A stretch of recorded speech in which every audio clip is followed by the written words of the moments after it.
Our military capacities are lopsided, to put it lightly. We have a strong logistical capacity, lots of trucks, Super Hercules transport planes, 2 massive ships for transporting troops and supplies. Our anti-submarine warfare capacity is also very strong. I suppose that makes sense for an isolated island nation.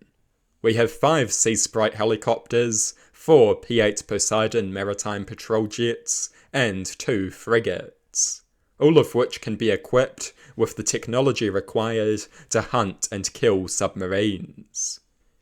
In contrast, our air defences are virtually non-existent.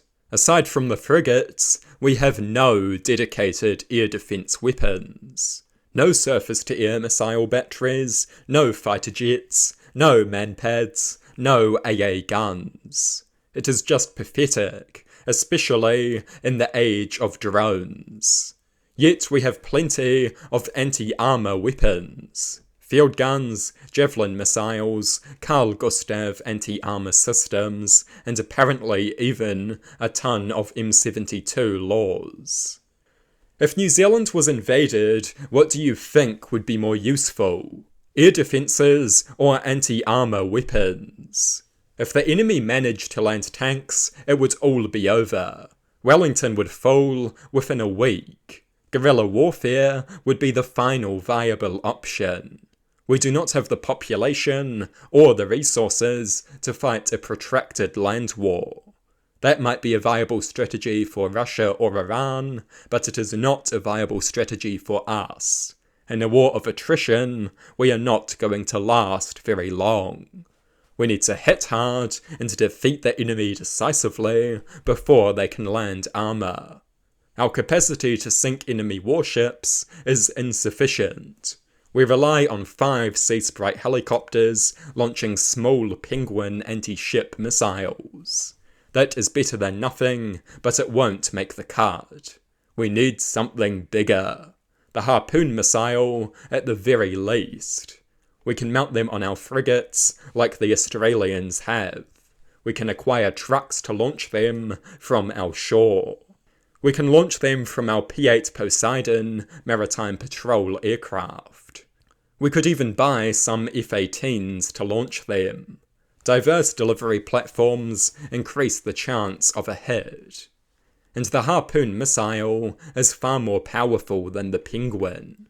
It has a longer range and more diverse launch platforms. It is madness that we don't have any fast attack craft. Missile boats are cheap and pack a massive punch. They can sink large warships very easily. Our vast and rugged coastlines would be great for their hit and run tactics, and they are far more affordable than frigates or destroyers. They are a mainstay of small navies and have proven themselves time and time again. New Zealand needs a more well-balanced military. We need a small, yet strong, well-rounded military. If we want to be an independent country, we need a military that can fight independently. At present, we are reliant on our allies because our military is simply a support force. That needs to change. We can change this at an affordable price. Manpads and Harpoon missiles could be a good place to start.